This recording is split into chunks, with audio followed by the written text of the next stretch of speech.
Thank you so much, Stephen, and it is so nice to be here with all of you. And I have to tell you, I am really, really impressed. It is Friday night at 6 p.m. You've all had, I'm sure, a very, very hectic week. And if you're in New York City or in East Hampton right now, it's hot, it's humid. So obviously you are serious about wanting to hear my presentation about how to never make a mistake in love again. And the reality is, of course, is that we are not doing well at all in the world of relationships. I really tell you some pretty depressing statistics. For example, every day, 4 women are killed in the United States as a result of domestic violence.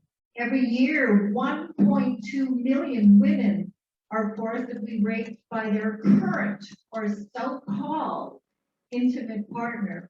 And if we're looking at what is going on in the colleges, you can believe 30% of college co-eds allege that they are either being physically or emotionally or sexually abused by their partners. And what about the divorce rate in the United States? Well, the divorce rate for first marriages, and I'm sure that many of you know this statistic, is 48%. For second marriages, you may be surprised that that number goes up to 67%. And hopefully we've learned something, right? After our first marriage, our second divorce, however, the reality is that the divorce statistic for third marriages happens to be 73%. So what is actually going on? And I talk about this a lot on my ASK BEATTY radio show, which airs live every Monday afternoon from 3 to 4 on the Progressive Radio Network.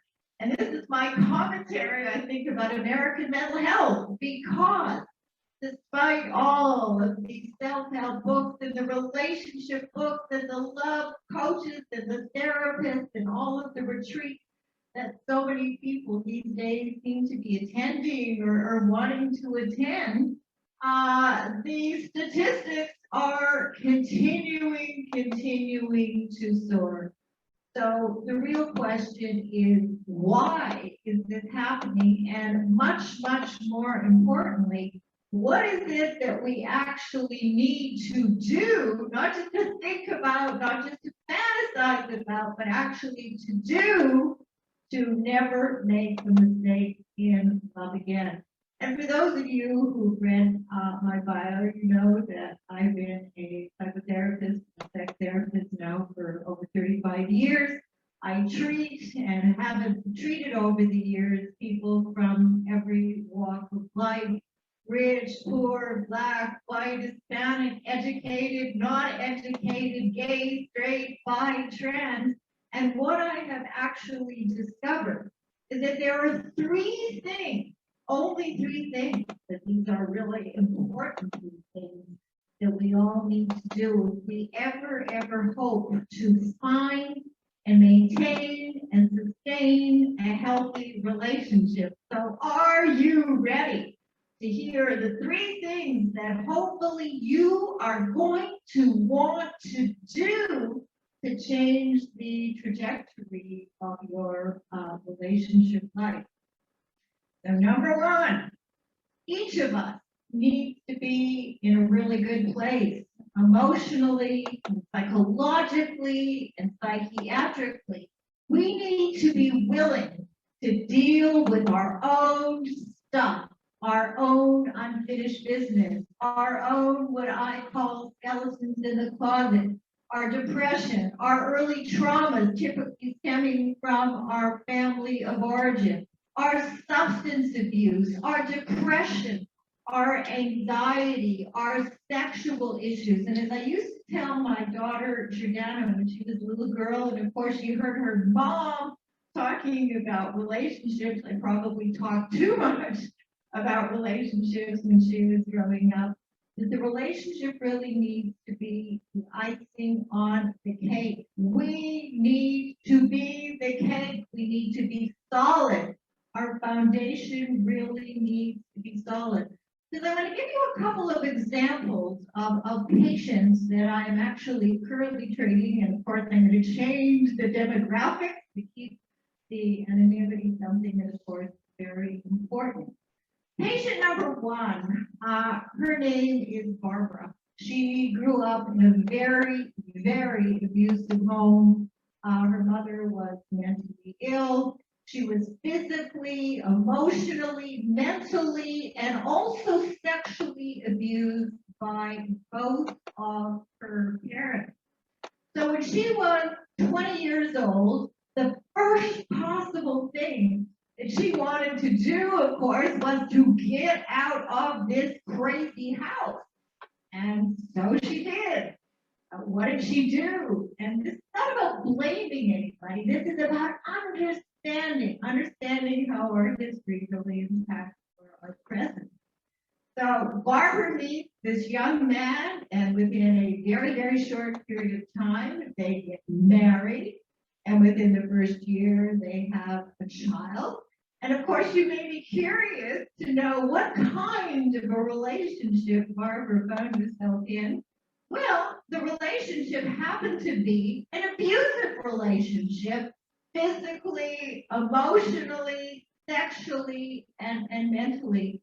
And basically what Barbara did is she was unaware, and on a very unconscious level, she repeated the dynamics that she learned from her own family of origin.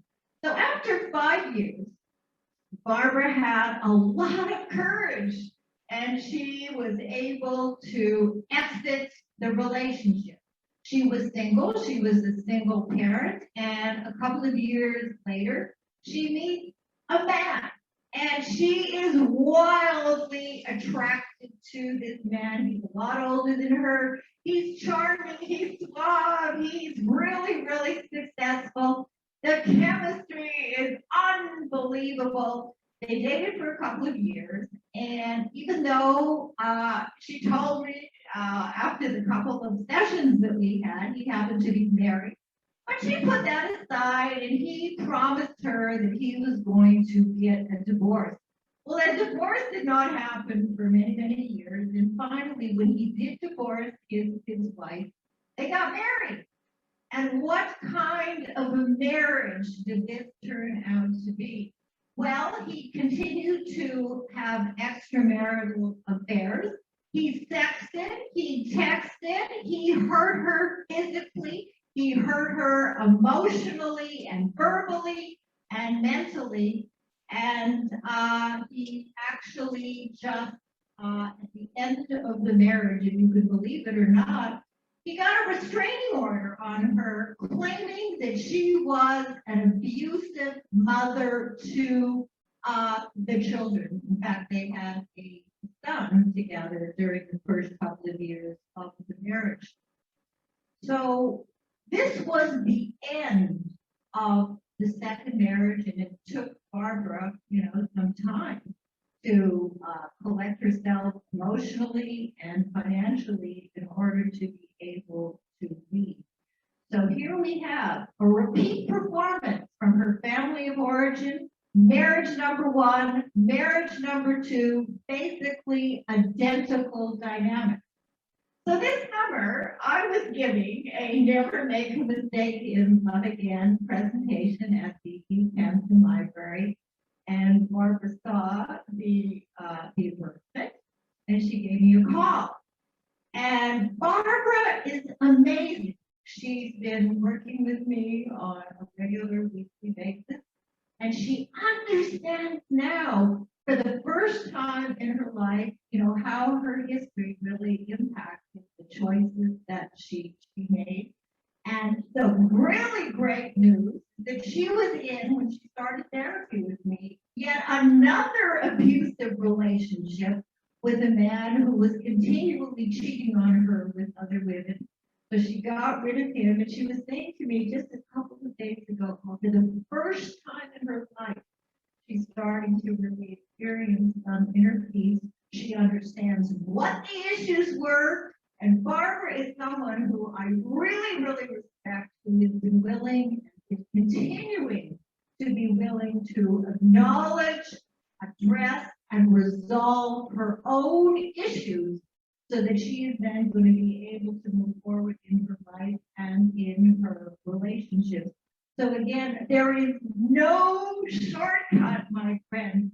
We can hope and we can dream and we can wish that we are going to meet someone who is going to save us. But in the final analysis, the only person who can save us from ourselves is really ourselves. And this is a very, very common pattern that I see in my practice, where the old family issues, our own family issues, unless really worked through emotionally, even though we certainly can't change our history, continues to get repeated over and over and over again in our relationships. So again, the choice is really yours. So whether or not you're meeting somebody online or in a church or in a synagogue or in the East Hampton Library or on the street, we have to be really so careful who we let into our lives. However, the first step is making sure that we are really, really okay, and we cannot bypass this step at all. So that's number one. So what is number two? Well, what I've discovered, again, over the past 35 years, is that the majority of people have absolutely, and I say this with love, I say this with compassion, I say this with respect, that people have absolutely no idea what ingredients really, really go into a long-term healthy relationship. Because the people who are not really fortunate enough to learn about healthy relationships in their own family life, we're really left. We are left to our own devices to really figure this out. And, where do we figure this out? I mean, just look at the television, the reality shows like Bachelor and Marriage at First Sight and the Housewives in New York and Beverly Hills. And what we are seeing is that dysfunctional relationships on every level, they are the relationships that we see, and these are the relationships that are really, really glamorized. And on the surface, you might think that these television shows, they can be viewed simply as innocent entertainment. However, their messages about relationships and marriage, they really do make a mockery of about what it takes to really have a healthy relationship. So again, there is a learning curve here. And the question I ask my patients, I have a private practice in New York City and also here in Hampton, is are you willing to get on a relationship education curve so that you are going to be educated, that you are going to be empowered with probably the most important knowledge that we need. And above all, you then will be able to really keep yourself safe. So again, we need to be in a good place. We need to educate ourselves about the ingredients that go into a long-term relationship. But that, my friend, is not sufficient. So let me tell you what happened in 1996, 1997. I was living in Providence, Rhode Island, and I was looking again at the statistics and the relationships and domestic violence, and I decided to do some research. And I did research with 450 people in the Boston, Providence, and Connecticut area. And what happened as a result of the research is that I came up with a 10-step formula, a 10-step, actually fail-safe formula that teaches all of us how to assess. Yes, assess. It's not sexy, it's not cute, it's not funny, it's not warm, but how to assess who's right for you and who's wrong for you before committing to any serious relationship. And this formula, it changes the way that we all look at relationships forever. In fact, people who know me in my personal life, they probably know that I'm one of the most impatient people that you will ever want to meet. You just have to ask my husband Jim. I want it now. I want it yesterday. I don't want to wait. What my research found was that it takes close to a year, not a couple of weeks, not a month, to actually go through the assessment process of really learning who your partner is and who your partner is not. And what I also learned is that process can really not be fast forward, because we have to be patient and we have to take the time, and we certainly need to know what to look for.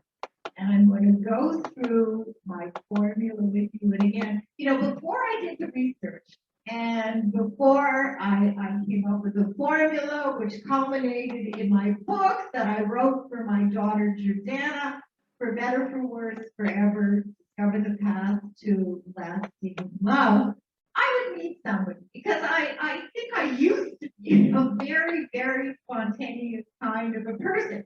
So I would meet somebody and I said, I met this really nice woman, or I met this really nice man. I would never make that kind of a comment today. So I wish we were all together in the same room right now. So I would ask you the question, what would I say? And more importantly, what should we all say when we are meeting people in the beginning? The very best we can say is that I have met somebody who appears to be lovely, appears to be smart, appears to be trustworthy. And we have to play it all out, just like the point in a tennis match, in order to really find out who that person is and is not. Now, if you're finding, of course, early on that the relationship is abusive in any way, whether or not we're talking, verbally or emotionally, mentally, sexually, or physically, you're certainly not going to wait a year before exiting this kind of a dysfunctional relationship. If you're seeing somebody who has untreated depression or anxiety or bipolar disorder or substance abuse, it's not that we want to run away from people that have problems, but what we need to see is that the people who have problems, including ourselves, are willing to take action. It's not what you say, it's what you do, to acknowledge and address and resolve as best as we can the issues that get in the way of our life and our relationship. So what is this formula really all about? Well, let's begin in the beginning, and that means looking at family background. And you want to find out, you're not going to put this person on a stand like they're in a trial, but you really want to find out about what was it like growing up in your home. What was your parents' relationship like? You happen to be fortunate enough to have two parents. Now, you may discover in having these real conversations, and real conversations happen to be really important to have, not just about where are we going to go for dinner.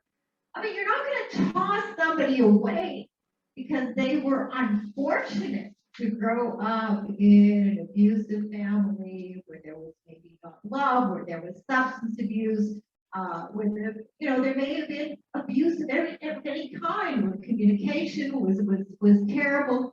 But what you want to hear from the person who you think you would like to know and have a relationship with is that even though I had a really tough beginning, even though I was abused in a variety of different ways, what I wanted to do was to not repeat my history.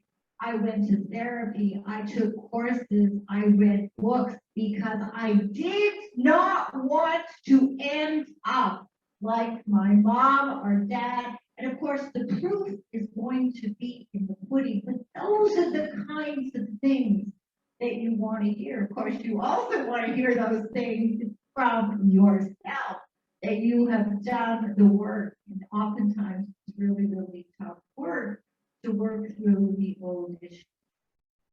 Number two, what I call skeletons in the closet. Things like alcoholism, things like sexual problems, things like depression and anxiety and a variety of different kinds of psychiatric issues. You want to find out whether this person is using drugs. Are they a drug abuser? Are they taking too much prescription medication or too many over-the-counter pills? And again, this is going to take time to find out. Now again, because somebody who you're falling in love with is having problems with depression or anxiety, you're not going to run away from somebody like that because we all have issues. But what you want to see is that the person who you are falling in love with is willing to take personal responsibility to deal with his or her problems and not only get in the way of his life or her life, but inevitably will get in the way of your relationship. So again, that's something really important to be aware of. And then we get to the whole area, of course, of communication. And communication is much more than what movie are we going to see, or what restaurant are we going to see, or what should we order in for dinner. When I'm talking about communication, I'm talking about being able to express the full gamut of emotions, the pain, the happiness. I'm feeling glad, I'm feeling scared, I am worried, I am angry. You need to know within yourself, of course, and also whether your partner has these capabilities. Because my friends, when people ask me all the time, what are the two most important ingredients that actually make or break relationships? It's not money, it's not traveling, it's not the bigger, better house in the Hamptons. What it happens to be is emotional communication and problem solving. So then we get to the next area, which of course is problem solving. But we don't like problems. We don't want to deal with issues. If you're angry or upset, so many people, they will either, deny or avoid or kick the cat or the dog rather than knowing and rather than having the problem solving skills that we all need. I mean, every single relationship, there are going to be inevitably a lot of ups and downs.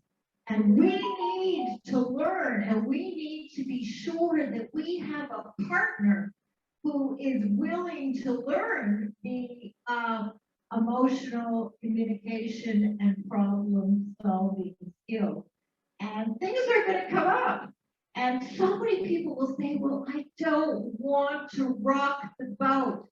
I'm going to look the other way. And then you can look the other way for only so long until you can no longer pretend that things are okay when they are really not okay at all.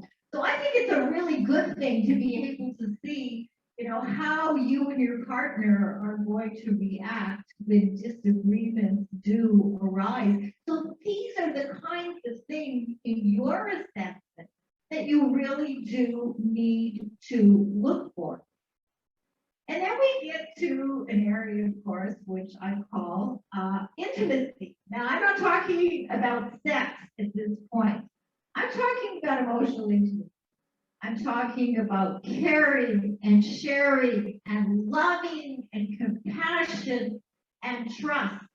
And these kinds of qualities, they are so critical. They are so critical if you're ever wanting to have a long-term, wonderful, healthy kind of a situation. And again, it is about playing all of these things out because you want to know, is your partner capable of being compassionate? You're having a really, really bad day, and you come home and you say to your partner, I'm having a bad day. I'm just not feeling good about myself. I'm worried about maybe even losing my job. You want to know, how is your partner going to respond?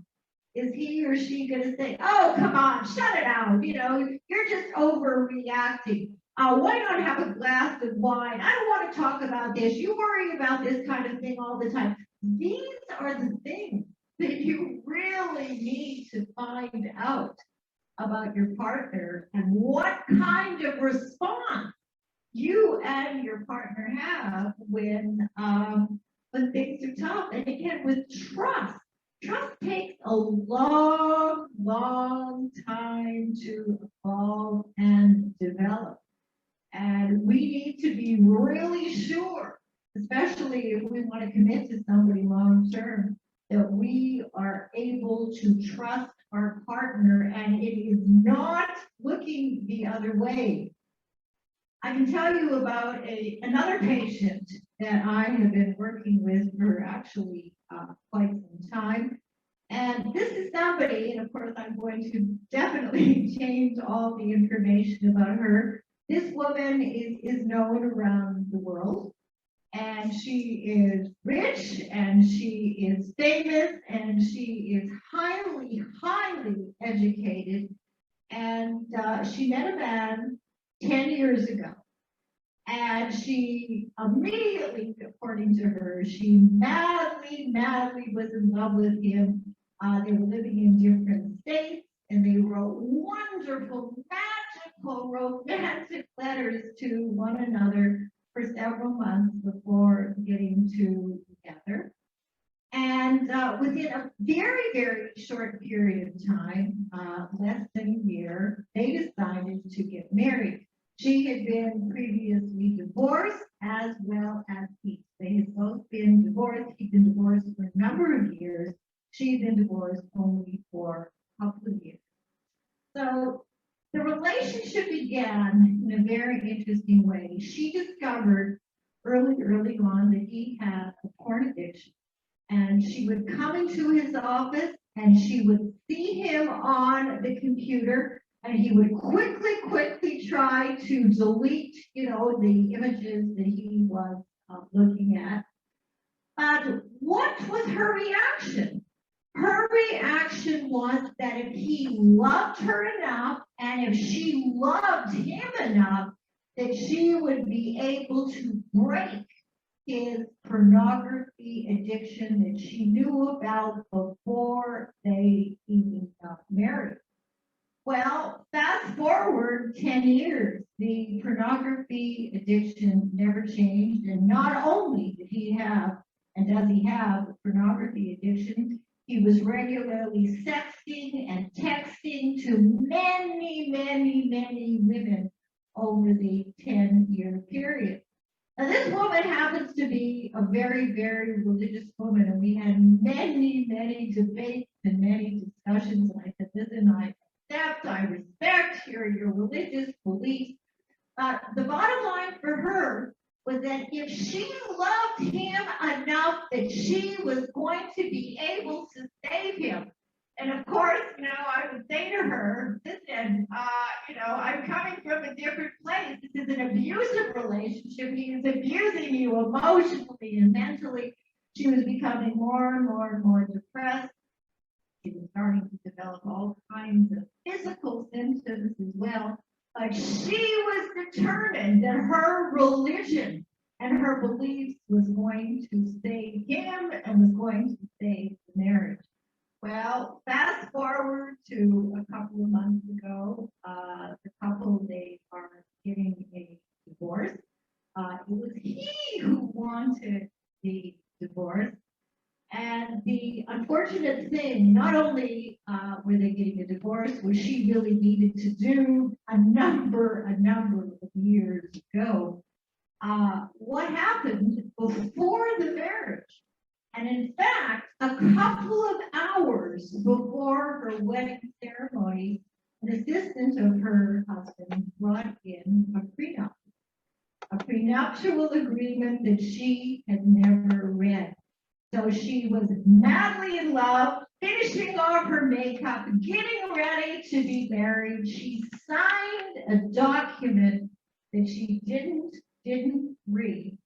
And what she did, she signed away everything if the couple was divorced.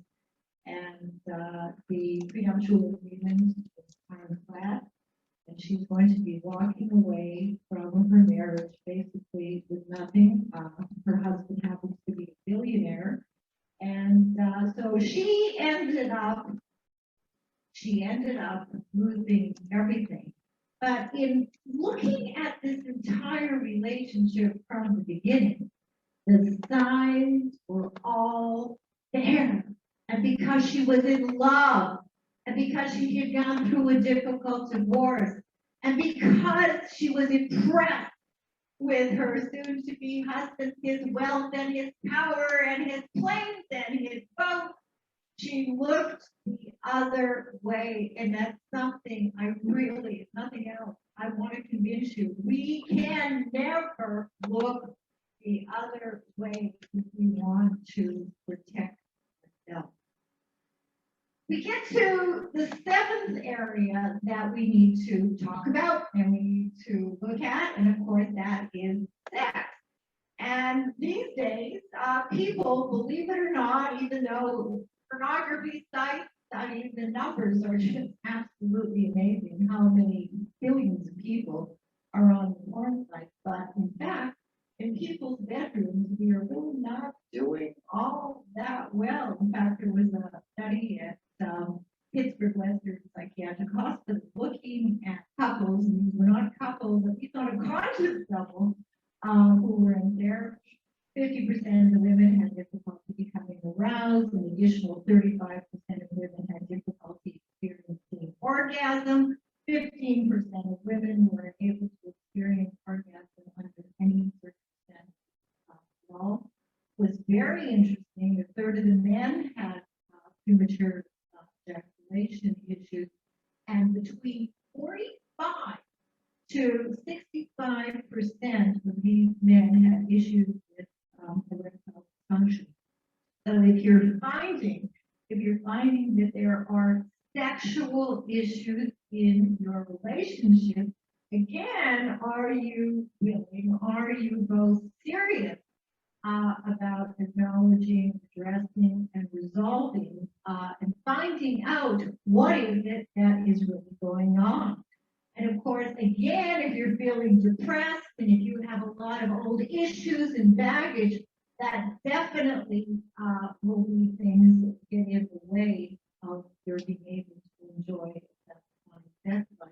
And of course, if you're really angry with your partner and you're having lots of issues in your relationship, at least for the majority of women, we are not going to feel like jumping into bed and having sex if we are furious with our partners. You know, other things that we need to look at, sexual side effects, a variety of medications, over-the-counter medications, as well as prescription medications. You know, and I say this all the time, you know, all the years that I visited, you know, primary care doctors and gynecologists, there has never been a doctor that has ever asked me, how is your sex life? So we as consumers, we really need to be proactive. And if we are having issues, it's really important that we bring them up either with our doctor or either with a therapist or so again, another area that we really need to be attentive to. And then let's talk about past loves and old baggage. Because if we are going to be entering into a relationship with someone, when we want to be sure that those old past loves are really truly out of the picture. And the other thing that we want to make sure is that we are not repeating history. And I think about a man who called me on my ASK BEATTY radio show a number of years ago, and he said, well, Beatty, I've been married 3 times. I married a redhead, and I married a blonde, and I married a blue-collar man. And when we started to talk in depth about the real dynamics of these 3 different marriages, he really should have stayed with the first one. I think that was the one, because the issues and the dynamics were exactly the same. So we need to get to be sure that we are really clear about ourselves and about who it is that we are allowing into our lives, so that we are not going to be repeating history as many of the patients do.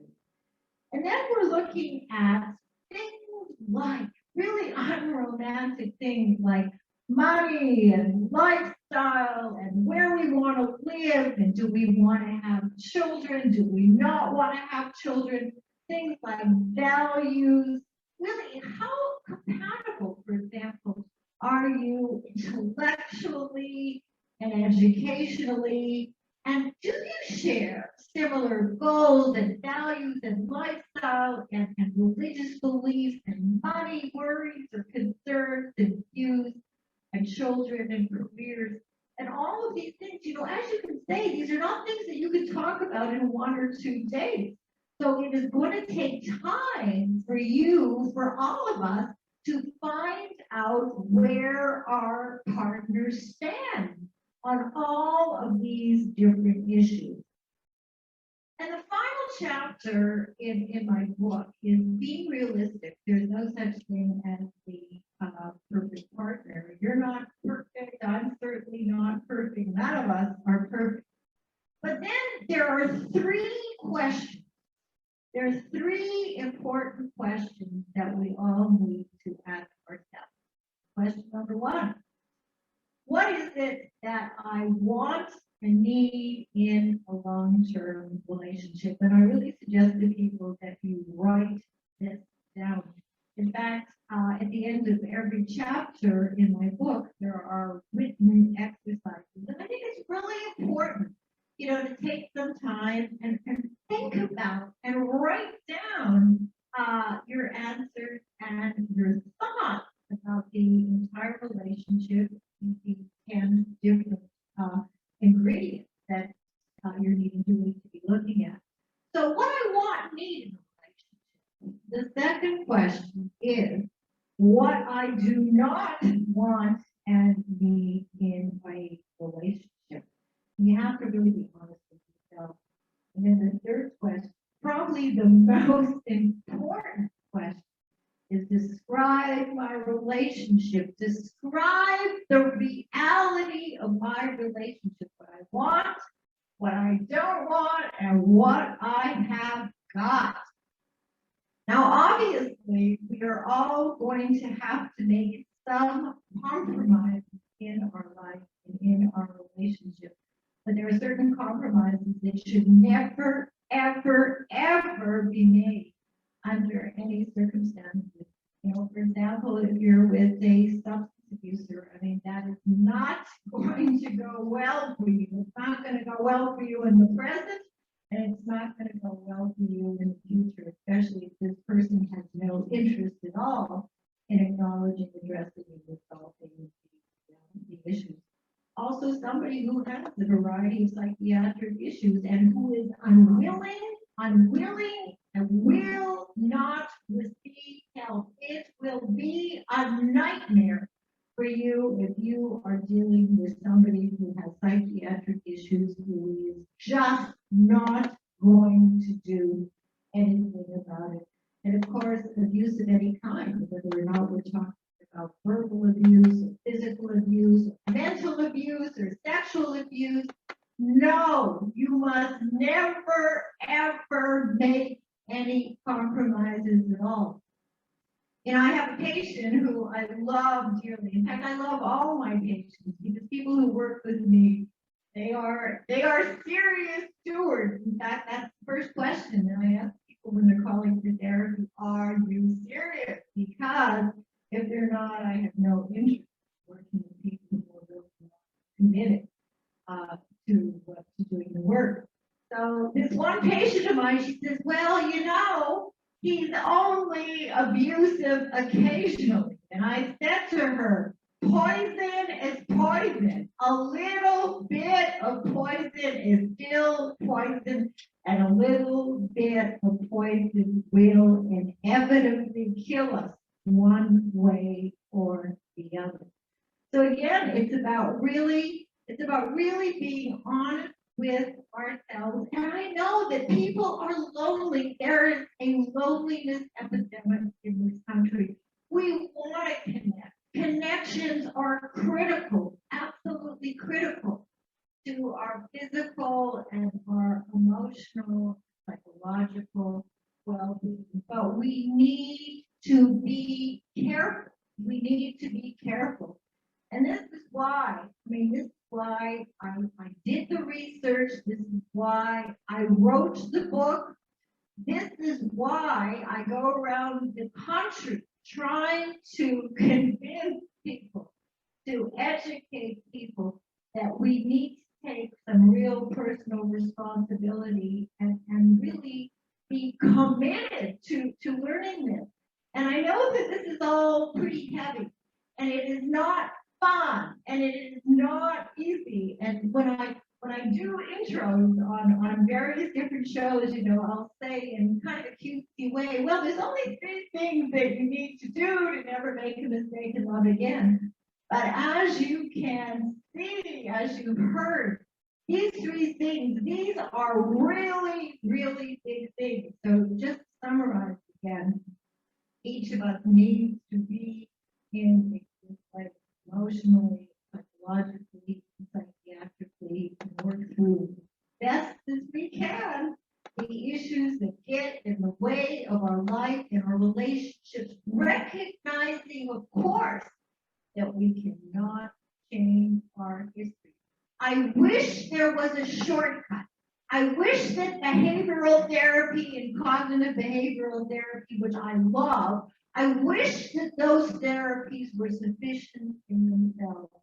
But after all these years of practicing, again, I wish those therapies would do the trick. You cannot substitute those therapies from getting back to working through your own issues. Again, educating yourself about the reality, about the real ingredients that go into long-term healthy relationship. And again, number 3, my formula.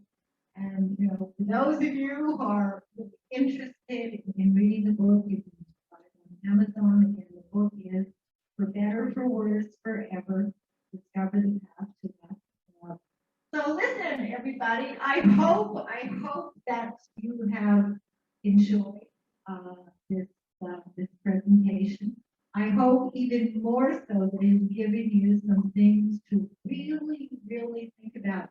And if you have questions and comments, I'd be really happy to take them right now. And of course, if you want to contact me, all you need to do is go to my website, my BeattyCohan.com website. Of course, you could always reach me through the Hampton library. And again, I want to thank you all so much for taking the time to be here with me to learn the ABCs so that you will never make mistakes. Thanks so much. Be well. Have a great weekend, everybody, and we'll talk